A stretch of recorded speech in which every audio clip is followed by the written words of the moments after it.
एक सवाल अक्सर मेरे सामने आता है, लगभग सारे पेरेंट्स पूछते हैं और बताते भी हैं कि बच्चे को मतलब एडीएचडी और ऑटिज्म दोनों डायग्नोस हुआ है। तो बच्चे को प्रॉब्लम है, उसको एक बार आप देख लें, उसके हिसाब से कुछ बताएं क्या हो सकता है, नहीं हो सकता है। या फिर जो लोग ऐसा नहीं बोलते हैं, कुछ लोग हमारे सेशन में जो ऑनलाइन में आते हैं कंसल्टेशन के लिए, तो वो जब कंसल्टेशन का टाइम ख़त्म हुआ उसके बाद लास्ट में एक सवाल ज़रूर पूछते हैं कि मतलब इसको ऑटिज्म है या एडीएचडी है। अगर मान लिया कि सस्पेक्टेड कहा गया कि एएसडी मतलब ऑटिज्म स्पेक्ट्रम डिजॉर्डर या फिर ADHD attention deficit hyper active disorder suspected है, मतलब कि आधे घंटे 40 मिनट के सेशन में पहली बार में कंफर्म नहीं हुआ जा सकता है कि बच्चे में किस किस तरह के साइन सिम्टम्स जो उसके थोड़े बहुत मिले, उसके हिसाब से प्रॉपर डायग्नोसिस नहीं किया जा सकता कि यही है, तो कंफर्म नहीं किया जा सकता है, सस्पेक्टेड कर दिया जाता है कि एएसडी सस्पेक्टेड। हाँ, उसमें कुछ कुछ फीचर्स देखे जाते हैं तो वो सारा मेंशन किया जाता है, जैसे चीफ ऑब्जर्वेशन आपका जो होता है, उसके बाद ऑन एग्जामिनेशन जो होता है, हिस्ट्री जो होता है, प्रीवियस हिस्ट्री ली जाती है, वो सारी चीज़ों से एक डायग्नोसिस, एक डिसीजन मेकिंग करने के लिए सारी चीज़ें की जाती हैं। तो मेरा जो प्रोटोकॉल है, मेरा जो नियम है, मेरा जो रूल रेगुलेशन है, उसके हिसाब से ये होता है कि 2 बार 3 बार 4 बार सेशन में जब बच्चे को देखेंगे तब जाके एक कंफर्म डायग्नोसिस ये कर सकते हैं। किसी किसी बच्चे में क्लियरली दिख जाता है कि हाँ ये ही है, तो उसमें पहले ही बार में बता दिया जाता है। जैसे आज एक ऑनलाइन सेशन में मेरे साथ बच्चा था, वो जालंधर पंजाब से, तो उस बच्चे में मतलब कि एडीएचडी के सारे सिम्टम्स आप कह दें तो प्योर एडीएचडी कहा जाए, attention deficit hyper active disorder. तो मैंने बोला कि इसको एडीएचडी है, हालांकि मैंने एडीएचडी सस्पेक्टेड लिखा, मैंने बोला कि रिव्यू सेशन में आप आएंगे तो उसमें कंफर्म करेंगे। उसके पेरेंट्स का कहना है कि सर इसमें ऑटिज्म भी तो है। तो ये सवाल हमेशा आता है, इसी से हमने वीडियो की शुरुआत की थी। ये कन्फ्यूजन आज हम क्लियर कर देते हैं वीडियो में कि देखिए होता क्या है।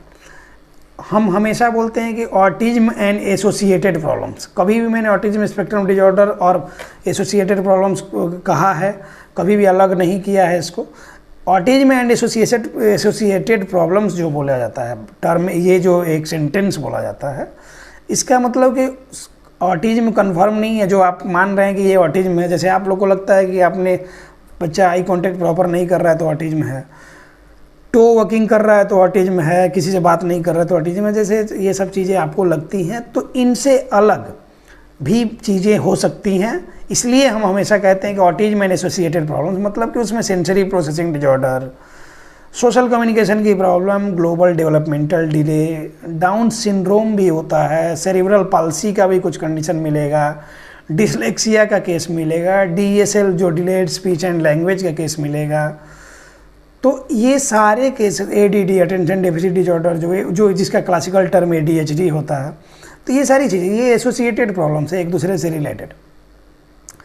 तो इनमें क्या होता है ना कि जिस केस की जिस मतलब ये कि डिफरेंशियल डायग्नोसिस एक टर्म होता है।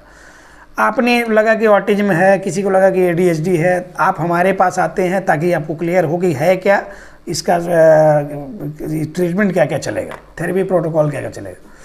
तो एक टर्म होता है डिफरेंशियल डायग्नोसिस। डिफरेंशियल डायग्नोसिस में क्या होता है कि 10 तरह के डिजीज़ हैं, सेम एक ही तरह के हैं, 10 डिजीज अलग अलग नाम से, लेकिन साइन सिम्टम्स एक दूसरे की तरह ही आपको लगेंगे।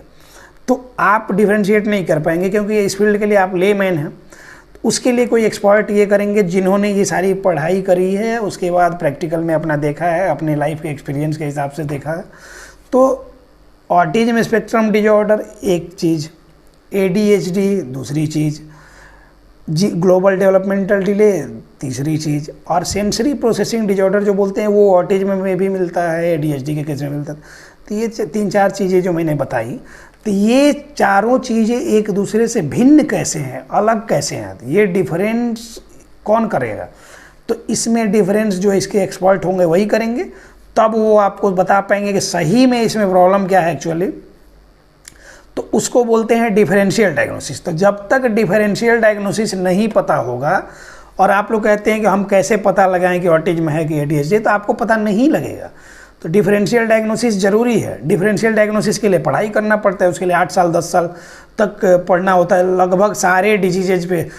मेडिसिन में सिर्फ एक बैचलर ऑफ ऑक्यूपेशनल थेरेपी या बैचलर ऑफ फिजियोथेरेपी या फिर जो भी बैचलर के होते हैं, तो उनको सिर्फ मेडिसिन में 350 डिजीज, जैसे MBBS डॉक्टर लोग को पढ़ना होता है वैसे ही इन लोग को भी पढ़ना होता है। तो 350 डिजीज तो सिर्फ मेडिसिन में पढ़ना होता है, उसके साथ फार्माकोलॉजी जो भी सब्जेक्ट्स होते हैं मेडिकल के सारे पढ़ने होते हैं। इतना सारा साल पढ़ने के बाद, मेडिकल कॉलेज में उतना समय बिताने के बाद, उसके बाद प्रैक्टिकल फील्ड में आने के बाद, अपनी लाइफ के एक्सपीरियंस से सीखने के बाद तब वो डिसीजन मेकिंग होता है कि बच्चे को एक्चुअल प्रॉब्लम है क्या। अब आपके हिसाब से तो आप ऑटिज्म पढ़ेंगे तो उसका भी लक्षण आपके बच्चे में दिखेगा, आप ADHD पढ़ेंगे तो उसका भी लक्षण आपको बच्चे में दिखेगा, सेंसरी प्रोसेसिंग डिजॉर्डर पढ़ेंगे तो उसका भी लक्षण आपको बच्चे में दिखेगा, ग्लोबल डेवलपमेंटल डिले आप पढ़ेंगे तो उसका भी लक्षण आपको बच्चे में दिखेगा। इसका मतलब कि सारा बीमारी उसको हो गया। आप लोग खुद सोचिए, देखिए सारा तो नहीं हुआ ना, होगा तो एक ही, बाकी कुछ के थोड़े बहुत सिम्टम्स आते रहेंगे, लेकिन एक डायग्नोसिस होगा ना कि ये इसमें मेजॉरिटी है। तो 65 to 70% जिस डिजॉर्डर के, जिस डिजीज के सिम्टम्स दिख रहे हैं, हमारा प्रोविजनल डायग्नोसिस वही होता है। तो जैसा मैंने बताया वो जालंधर वाले जो ये हैं, उनमें बच्चे में दिख रहा था कि पूरा सिम्टम, मतलब सारे सिम्टम्स उसमें ये हैं कि स्टीमिंग के सारे बिहेवियर्स उसमें हैं। ADHD का सारा ये दिख रहा है उसमें, हाइपर एक्टिव है, इम्पल्सिविटी उसमें, इनअटेंशन है, वो एकदम इधर से उधर भाग रहा है, दौड़ रहा है, पानी गिरा के उसे एक टेक्टाइल सीकिंग बिहेवियर वगैरह, वर्बल स्ट्रीमिंग, विजुअल स्ट्रीमिंग, ये सारी चीज़ें दिख रही हैं। तो ये क्या है कि सेंसरी प्रोसेसिंग डिजॉर्डर भी उसमें है। तो सेंसरी प्रोसेसिंग डिजॉर्डर है तो वो ASD के केस में भी मिलता है, ADHD के केस में भी मिलता है, लेकिन ADHD के सिम्टम्स उस बच्चे में ज़्यादा हैं, इसलिए क्या है कि वो उसका डायग्नोसिस होगा ADHD। और बाकी कुछ सेंसरी इशूज वगैरह हैं या फिर वो और बच्चों में नहीं ये करना चाहता, तो ऑटिज्म के तरह के फीचर्स हैं। इसका मतलब ये नहीं कि उसको ऑटिज्म भी है, नहीं है, ADHD है, आप ADHD का ट्रीटमेंट करेंगे और सिम्टोमेटिक ट्रीटमेंट इसमें चलता है। एक बात ये भी क्लियर कर दें कि इसमें हमेशा सिम्टोमेटिक ट्रीटमेंट चलता है, मतलब कि लक्षणानुसार इलाज।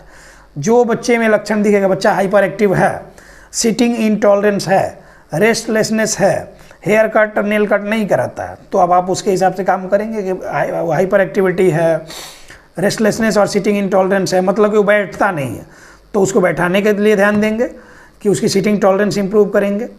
रेस्टलेसनेस है तो वही पकड़ के बैठाएंगे, जॉइंट कंप्रेशन, हेड कंप्रेशन, चादर में लपेटना, या फिर जो भी प्रोटोकॉल होता है वो सारी चीज़ें करेंगे ताकि वो पहले स्थिर बैठे।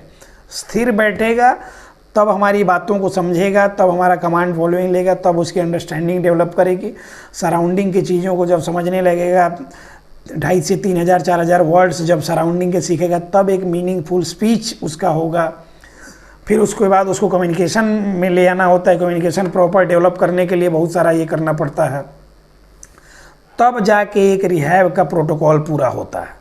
तो ये इतनी आसानी से आप लोग समझ लेते हैं कि ऑटिज्म है या ADHD है, और कहीं से सुन लिया, कहीं से वीडियो देख लिया, किसी का लेमैन का किसी का वीडियो देख लिया, और आप लोग बहुत सारे लोग फ़ोन करते हैं और बोलते हैं कि मेरे बच्चे को ऑटिज्म है, कैसे पता चला, तो हम वीडियो देख के पता लगा। तो वैसा नहीं करना होता है, उसके लिए जो उसके एक्सपर्ट हैं वही। तो अभी इस वीडियो का मकसद मेनली ये था कि आप इस बात पे जोर नहीं दें कि आपके बच्चे को प्रॉब्लम है क्या, वो मेजॉरिटी जो होगी वो बता दिया जाएगा और उसके हिसाब से ट्रीटमेंट प्रोटोकॉल दिया जाएगा। आपको उसके लिए अवेयर किया जाएगा कि कैसे कैसे कैसे कैसे आप इस पे काम करें।